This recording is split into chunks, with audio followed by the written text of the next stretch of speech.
सोचो, अगर हमें 15 सालों के लिए बिना बिजली के रहना पड़े तो हमारी जिंदगी कैसी होगी? क्या हम इंसान बिना बिजली के सरवाइव कर पाएंगे या फिर मारे जाएंगे? चलिए जानते हैं। तो कहानी की शुरुआत कुछ पुराने दिनों के शिकागो में होती है, जहाँ सभी इंसानों के पास इलेक्ट्रिसिटी थी। यहाँ पर हम एक चार्ली नाम की बच्ची को देखते हैं जो कार्टून देख रही थी। वहीं उसका छोटा भाई डैनी आईपैड में गेम खेल रहा था और उनकी मॉम रेचल फोन पर किसी से बातें कर रही थी कि तभी उसका हस्बैंड बेन घबराता हुआ घर आता है और उन्हें बताता है कि उनके पास ज्यादा टाइम नहीं है। जिस पर रेचल उससे पूछती है कि तुम किस बारे में बात कर रहे हो। अचानक यहाँ बेन के घर में लाइट्स ब्लिंक होने लगती है और उसके लैपटॉप में भी कुछ फाइल्स डाउनलोड होने लगती है, जो अगले ही सेकंड में 100% डाउनलोड भी हो जाती हैं। जिसके बाद वो अपने लैपटॉप से यूएसबी निकालकर उसे एक मेटल के लॉकेट में लगाने लगता है। वहीं दूसरी ओर हाईवे पर माइल्स और उसका दोस्त अपनी कार से निकलते हैं, जहाँ उनके पीछे रुकी हुई गाड़ियों की लाइन लगी हुई थी, जिनकी हेडलाइट्स भी एक के बाद एक अपने आप बंद हो रही थी। आसमान में प्लेन्स भी इधर उधर क्रैश होने लगे थे, जमीन पर ट्रांसफार्मर्स फटने लगे थे और यहाँ तक कि विलीस टावर भी एकदम काला पड़ चुका था। इसके बाद हम धरती को अंतरिक्ष से देखते हैं, जहाँ धीरे धीरे धरती से बिजली गायब होती हुई नजर आ रही थी। अंधेरा यूएसए के नॉर्थ से होते हुए ईस्ट और साउथ में फैलता चला जा रहा था और चारों तरफ ऐसा समा हो गया था कि बिल्कुल कैंडल लाइट डिनर का माहौल था। लेकिन आज की जनरेशन यानी कि जेन जी के लिए इंटरनेट ना होने का मतलब है कयामत का आ जाना। इसके बाद हमें एक स्टोरी सुनाई जाती है, जिससे हमें पता चलता है कि उस ब्लैकआउट डे को 15 साल से ज्यादा हो गए हैं। ब्लैकआउट डे के बाद इलेक्ट्रिसिटी वापस आई ही नहीं, जिस वजह से इलेक्ट्रिसिटी से चलने वाली सभी चीजें बेकार हो गई थी। यहाँ तक कि लोगों के कार इंजन्स, जेट टर्बाइन्स और जरा सी बैटरीज भी बिल्कुल खराब हो गई थी। इन सब चीजों की वजह से बड़े पैमाने पर सभी के हालात बहुत खराब हुए। बीमारी बढ़ी लेकिन दवाइयाँ नहीं मिली, आग लगी लेकिन आग बुझाने वाली गाड़ियाँ नहीं थी, फैक्ट्रीज थी लेकिन वहाँ खाने के लिए कुछ नहीं था और सभी लोग हाथ से काम कर रहे थे। जिसके बाद जल्द ही सरकारें गिरने लगी और मिलिटियास बढ़ने लगी थी। ब्लैकआउट के बाद यूनाइटेड स्टेट्स 6 भागों में बंट चुका था, जो कि the Monroe republic, the Georgia federation, the plains nation, Texas, the California commonwealth और बाकी बंजर जमीन थी। इन सभी शहरों के ऐसे हालात को देखकर ज्यादातर लोग यहाँ से कहीं और शिफ्ट हो चुके थे, जिनमें से एक बैन और उसकी फैमिली भी थी, क्योंकि वो वहाँ के विलेज एरिया में रहने लगे थे, जो कि द मोनरो रिपब्लिक एक पीसफुल कॉलोनी थी, जहाँ कुछ 100 लोग जाकर बस गए थे। यहाँ हमें पता चलता है कि बेन की वाइफ का कुछ साल पहले ही देहांत हो गया था और अब वो एक ब्रिटिश मेडिकल डॉक्टर मैगी को डेट कर रहा था। उसके बच्चे डैनी और चार्ली भी अब बड़े हो चुके हैं, लेकिन डैनी को अकेले रहना ज्यादा पसंद है, क्योंकि वो अस्थमा की बीमारी से गुजर रहा है। ऐसे ही एक दिन चार्ली अपने भाई के साथ जंगल में जाती है, जहाँ उन्हें एक एबेंडन वैन दिखती है। चार्ली उसके अंदर जाती है और वहाँ उसे एक मिनी फ्रिज मिलता है, जिसे देखकर उसे अपने बचपन की याद आने लगती है, जब ब्लैकआउट डे के बाद उसके मॉम डैड ने उसे वो पिघली हुई आइसक्रीम दी थी, क्योंकि वो उस वक्त की आखिरी आइसक्रीम थी। एक दिन जब चार्ली हर दिन की तरह जंगल में एक चक्कर लगाने जाती है, तब मोनरो मिलिटिया, जो कि मोनरो रिपब्लिक की मिलिट्री फोर्स है, वो कॉलोनी के अंदर आते ही धावा बोल देती है। मिलिटिया की कलाई पर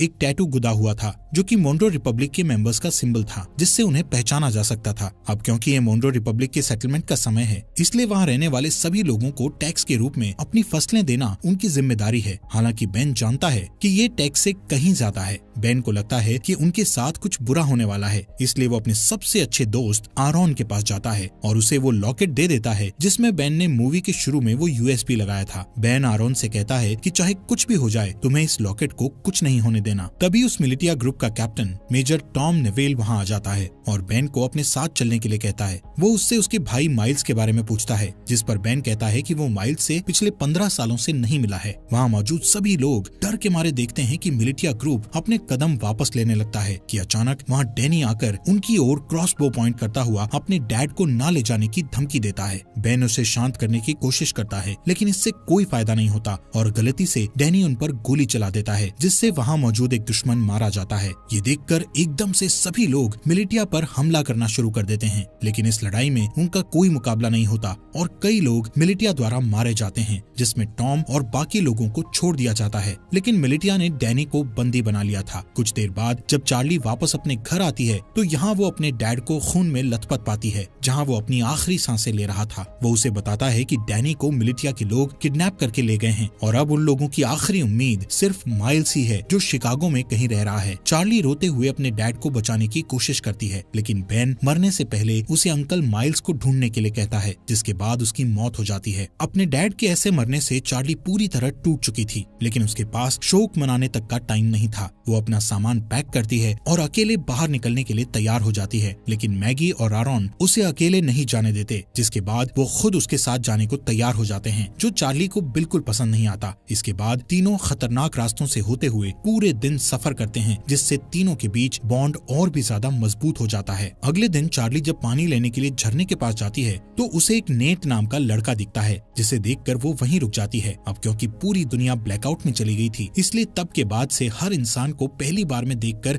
खतरा ही समझा जाने लगा था। यहाँ तक कि चार्ली जैसी लड़की के लिए बहुत सी चीजें दिमाग में होती हैं, लेकिन खुशकिस्मती से नेट सिर्फ उससे उसका नाम पूछता है और उसे जाने देता है। उस रात चार्ली और उसके दोस्तों को एक टूटा फूटा प्लेन मिलता है, जिसमें वो रात गुजारने की सोचते हैं, लेकिन बदकिस्मती से ये स्कैवेंजर्स ग्रुप का ठिकाना था, जहाँ उन लोगों को देखकर कुछ चोर यहाँ आते हैं और चाकू की नोक पर उनमें से एक चार्ली को उनसे दूर ले जाता है। मैगी को यहाँ कुछ खतरा महसूस होता है कि तभी वो अपने तेज दिमाग का इस्तेमाल करके उन चोरों को विस्की पिला देती है, जिसके ठीक बाद वो लोग उल्टी करते हैं और मर जाते हैं। वहीं दूसरी ओर आखिरी चोर चार्ली को मारने की कोशिश करता है कि तभी अचानक वहाँ नेट आ जाता है और उसे बचा लेता है। अगली सुबह नेट उन तीनों के साथ जाता है, क्योंकि यहाँ पता चलता है कि वो भी उनके साथ शिकागो जा रहा है। मैगी उसे अपनी टीम में देखकर कंफ्यूज हो जाती है, क्योंकि नेट उसके लिए बिल्कुल अनजान था। इसलिए वो चार्ली को वार्निंग देती है कि उसे ऐसे ही किसी पर भरोसा नहीं करना चाहिए, लेकिन कुछ देर बाद उसे याद आता है कि हर कोई बुरा नहीं है, इसलिए अब उसे नेट से कोई परेशानी नहीं थी। अगले सीन में जब मेजर टॉम और उसकी आर्मी आराम कर रही थी तो डैनी इस बात का फायदा उठाकर वहाँ से भागने की कोशिश करता है और हथकड़ियों का ताला खोलकर भाग जाता है, लेकिन कुछ दूर और भागने के बाद उसे अस्थमा का दौरा पड़ता है और वो वहीं एक घर के पास गिरकर बेहोश हो जाता है। कुछ घंटों बाद जब उसकी आंख खुलती है तो वो अपने सामने एक लड़की को उस पर बंदूक ताने देखता है। वो लड़की अपना नाम ग्रेस बताते हुए उससे पूछती है कि वो कहाँ से आया है, जिस पर डैनी बताता है कि कुछ लोगों ने उसे किडनैप कर लिया था, जिनसे बचता हुआ वो यहाँ आया है। ये सुनकर वो लड़की बंदूक नीचे करती है, जिसके बाद वो उसे अस्थमा पंप देती है और बताती है कि ये उसके मरे हुए बेटे का है। इसके बाद हम उन चारों के ग्रुप को देखते हैं जो फाइनली शिकागो पहुंचते हैं, जो कि मोनरो रिपब्लिक में ही है। यहाँ देखने लायक बात है कि रिगली फील्ड पूरी तरह से आईवी प्लांट से कवर्ड है, सड़कें मछुआरों से भरी हुई है और फोक्सवैगन बीटल जैसी गाड़ियों को घोड़े की बग्गी में बदल दिया गया है। बेन की बताई जानकारी के बाद वो सभी एक होटल में पहुँचते हैं। बारटेंडर से माइल्स के बारे में पूछते हैं। पहले तो वो बारटेंडर माइल्स नाम के किसी इंसान को जानने से मना कर देता है, लेकिन जब चार्ली उसे अपने डैड बेन के बारे में बताती है कि हाल ही में उनकी डेथ हुई है, तो वो बताता है कि वो खुद ही माइल्स है, लेकिन वो उन सभी से अपनी पहचान को छुपाए रखने के लिए बोलता है। कुछ देर बाद माइल्स अपनी भतीजी को अंदर ले जाता है और उससे प्राइवेटली बात करता है, जहाँ चार्ली बताती है कि कैसे मिलिटिया ने उसके डैड को बेरहमी से मार डाला और डैनी को किडनैप करके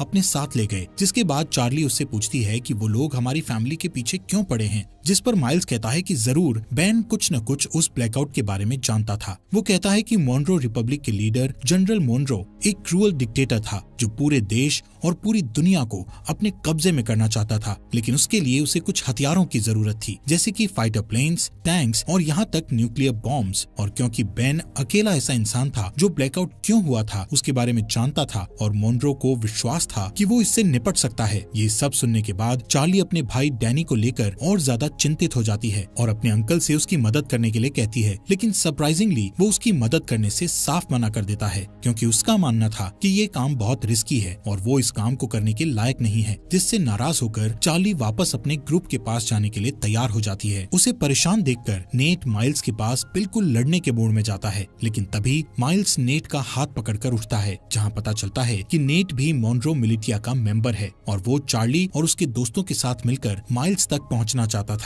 ये जानकर हर कोई हैरान हो जाता है, लेकिन इससे पहले कि वो कुछ कर पाते नेट वहाँ से भाग जाता है। अब मिलिटिया को उनकी लोकेशन का पता होने के बावजूद भी माइल्स अपनी जगह को छोड़ने से मना कर देता है, क्योंकि उसका मानना था कि वो अकेला ही पूरी फौज का सामना कर सकता है। चार्ली और बाकी लोग भी माइल्स की मदद करने को तैयार थे, लेकिन माइल्स गुस्से में उन पर चिल्लाते हुए उन्हें यहाँ से दूर जाने के लिए कहता है। कुछ ही देर बाद नेट अपने साथ बहुत सारे आर्मी सेना को लेकर माइल्स से लड़ने आता है, लेकिन इतने सैनिक होने के बावजूद भी माइल्स सभी से बड़ी सफाई से तलवारों का इस्तेमाल करके लड़ता है और एक एक करके सबको मार देता है। जिसके बाद वहाँ चार्ली और उसके दोस्त वापस आ जाते हैं और माइल्स के साथ लड़ाई में शामिल हो जाते हैं। इसी बीच मिलिटिया का एक आदमी चार्ली को जान से मारने की कोशिश करता है, लेकिन अचानक से तभी नेट आकर उस आदमी को मार गिराता है। थोड़ी ही देर बाद माइल्स मिलिटिया के कैप्टन को जान से मारकर लड़ाई खत्म करता है, जिसके बाद वो चार्ली और बाकी लोगों के साथ डैनी को ढूंढने के लिए निकल जाता है, जो सुनकर भी सभी काफी खुश होते हैं। कुछ देर बाद माइल्स को अचानक से उस ब्लैकआउट डे का एक फ्लैशबैक याद आता है और यहाँ से सीन फ्लैशबैक में जाता है जहाँ सारी दुनिया में अचानक अंधेरा छा जाने के बाद वो अपने दोस्त के साथ कार से बाहर निकलता है और अपने दोस्त के साथ मरीन कॉर्प्स बेस में जाता है, जहाँ हमें पता चलता है कि ये दोनों मरीन पुलिस हैं। यहाँ अंदर जाने के लिए उन्हें अपने हाथ पर बना वो एम नाम का टैटू दिखता है, जिससे पता चलता है कि माइल्स का दोस्त, जिसका नाम सेबेस्टियन मॉन्रो है और वो इस समय मॉन्रो रिपब्लिक का लीडर भी है। वहीं दूसरी ओर मेजर टॉम और उसके आदमी डैनी के फुटप्रिंट्स का पीछा करते हुए ग्रेस के घर तक पहुँचते हैं। डरी हुई ग्रेस डैनी को बचाने की कोशिश करती है, लेकिन जैसे ही टॉम उसे जान से मारने की धमकी देता है तभी वो पीछे हटती है और टॉम उसके घर में घुसकर डैनी को पकड़ लेता है। उनके जाने के बाद ग्रेस चुपके से बेसमेंट में जाती है और एक लॉकेट निकालती है जो बिल्कुल आरॉन के लॉकेट जैसा था। जैसे ही वो उसे दबाती है तो अचानक से कमरे में बल्ब चालू हो जाता है। इसके बाद ग्रेस उस लॉकेट को कंप्यूटर में लगाती है और किसी से चैट करना शुरू कर देती है।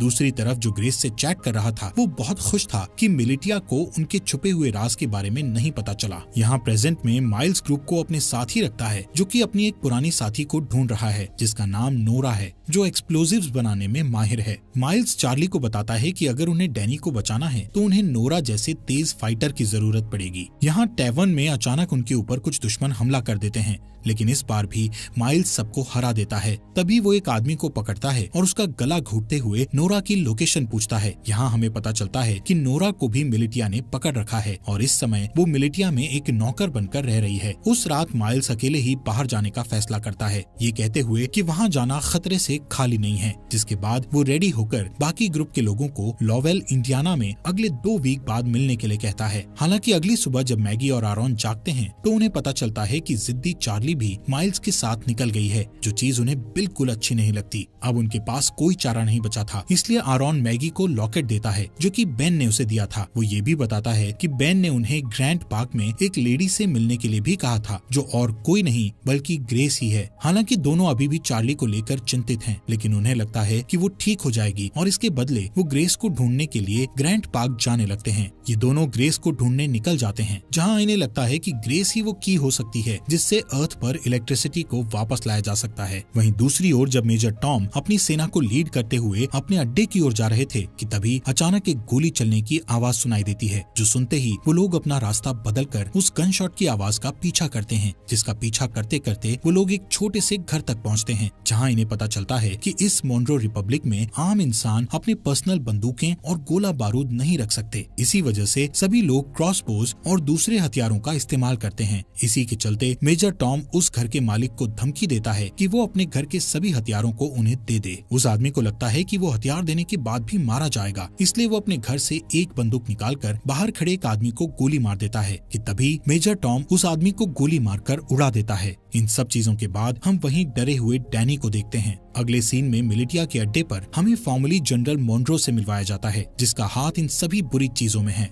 मॉन्रो वहाँ मौजूद एक आदमी से अपने हथियारों के बारे में पूछता है, लेकिन जब वो डरा हुआ आदमी उसका कोई जवाब नहीं देता तो वो उसे बेरहमी से जान से मार देता है। जिसके बाद वो दूसरे रूम में अपने एक दूसरे वर्कर के पास जाता है, जहाँ हमें पता चलता है कि ये बेन की वाइफ रेचल है, जिसे हम मरा हुआ मानते हैं। यहाँ मॉन्रो रेचल को बताता है कि बेन मर चुका है और ये सुनकर रेचल बहुत परेशान हो जाती है। इस दौरान चार्ली पूरे दिन जंगल में घूमती हुई आखिर में अपने अंकल को ढूंढती है, जहाँ माइल्स उससे गुस्सा था क्योंकि उसने उसकी बात नहीं सुनी थी। लेकिन जब चार्ली बताती है कि उसके भाई को अस्थमा का दौरा पड़ता है तो वो शांत हो जाता है। कुछ देर बाद उन्हें ढेर सारे मजदूर दिखते हैं जो हाथों से हेलीकॉप्टर को खींचकर ले जा रहे थे। यहाँ पता चलता है कि जनरल मॉन्रो को विश्वास है कि एक दिन इलेक्ट्रिसिटी जरूर आएगी और उस दिन के लिए वो खुद को तैयार करना अभी से शुरू कर देता है। इन सभी मजदूरों में माइल्स नोरा को भी देखता है और चार्ली से कहता है कि उसे इतने सारे लोगों में से बचाना मुश्किल होगा, क्योंकि यहाँ कई सारे गार्ड्स के पास स्नाइपर राइफल भी हैं। लेकिन माइल्स अपने दोस्त को हर हालत में बचाना चाहता है। वो नोरा को बचाने का प्लान बनाते हुए रात होने का इंतजार करता है और जैसे ही रात होती है तो सबसे पहले चार्ली डिस्ट्रैक्शन पैदा करती है और वहाँ मौजूद गार्ड्स को भगा देती है। फिर वो वहाँ गार्ड्स के पीछे छुप जाता है और आखिर में नोरा को बचाकर अपने साथ ले जाता है। लेकिन इस बात से नोरा नाराज हो जाती है क्योंकि वो खुद जानबूझकर कैदी बनी हुई थी, क्योंकि उसे उनकी राइफल चुरानी थी। उन स्नाइपर्स के पास ऐसे हथियार हैं जो आमतौर पर मिलना मुश्किल हैं।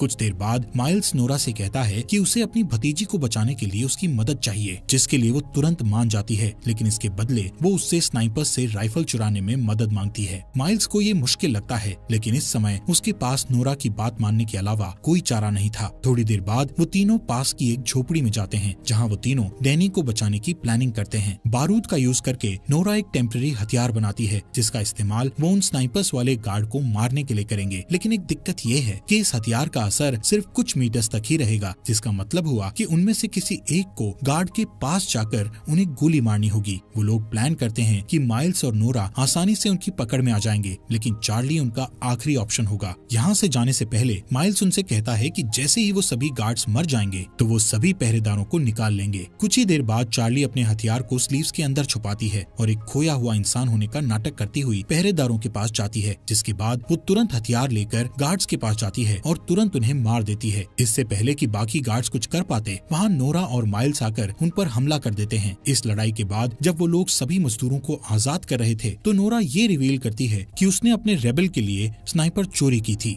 वहाँ ग्रैंड पार्क में जब ग्रेस अपने कंप्यूटर पर टाइप कर रही होती है, तभी कोई आदमी उसके घर में घुसकर उसके सामने आता है। उस आदमी के पास भी सेम वही लॉकेट था जो उसकी टेजर स्टिक एनर्जी छोड़ रहा था। दूसरी ओर माइल्स नोरा को रेबल का साथ छोड़ने के लिए मनाने की पूरी कोशिश करता है, लेकिन वो मना कर देती है। यहाँ हमें पता चलता है कि पहले ये दोनों कपल थे, लेकिन ब्लैकआउट के बाद उन्हें ब्रेकअप करना पड़ा। ऐसे ही कुछ देर बाद वो दोनों रेबल के ठिकाने पर पहुँच जाते हैं, जहाँ उन्हें एक पादरी मिलता है। पादरी खुश था कि नोरा स्नाइपर गन लेकर आई है, लेकिन बुरी खबर ये थी कि उनकी सेना पर अभी भी लगातार हमला किया जा रहा है। जब ग्रुप ठिकाने पर पहुंचता है तो उन्हें अंदर कुछ घायल आदमी बैठे मिलते हैं। पादरी यहाँ ये भी बताता है कि इन सभी आदमियों में से एक आदमी गायब है, जो सुनकर माइल्स तुरंत सभी को ये जगह छोड़ने के लिए कहता है, क्योंकि उसका मानना है कि मिलिटिया उसके आदमियों से पूछताछ कर रही है और इस जगह से भागने का यही सही समय है। नोरा इस बात के लिए मान जाती है, लेकिन उससे 30 मिनट मांगती है, क्योंकि वो घायल आदमियों को ठीक करना चाहती थी। बदकिस्मती से उसका ये डिसीजन गलत साबित होता है, क्योंकि कुछ ही मिनटों के बाद कैप्टन एडम मिलिटिया के साथ दिखाई देता है। उन्हें कुछ देर रोकने के लिए माइल्स अपने बेस्ट शूटर को स्नाइपर के साथ ऊपर भेजता है और उसका ये प्लान काम करता है, क्योंकि ऊपर भेजा गया वो स्नाइपर मिलिटिया के कई लोगों को घायल कर देता है, जिससे उन्हें पीछे हटने पर मजबूर होना पड़ता है। इस लड़ाई के चलते रात हो जाती है। यहाँ बेसमेंट के अंदर माइल्स और बाकी लोग दीवार के सहारे एक सुरंग बनाने की कोशिश करते हैं ताकि एक तरफ से दूसरी तरफ जा सकें, लेकिन उनका ये प्लान पूरी तरह से फेल हो जाता है, क्योंकि दीवार में सुरंग खोदते समय दीवार गिरने लगती है और माइल्स उस गड्ढे में गिर जाता है, जिससे उनकी पूरी मेहनत खराब हो जाती है। ठीक इसके बाद छत पर बैठे स्नाइपर की मौत हो जाती है, जिसके बाद कैप्टन एडम और उसके लोग बेसमेंट में घुस जाते हैं। लेकिन माइल्स, जो बहुत बढ़िया तलवारबाज है, वो कुछ आदमियों को नीचे गिराता है और एडम को बंदी बना लेता है। फिर वो उसे दूसरे रूम में बंद कर देता है और यहाँ से भागने के तरीके सोचने लगता है। यहाँ हैरानी की बात ये होती है कि एडम माइल्स को पहचान लेता है, जिससे कमरे में मौजूद सभी लोग हैरान रह जाते हैं।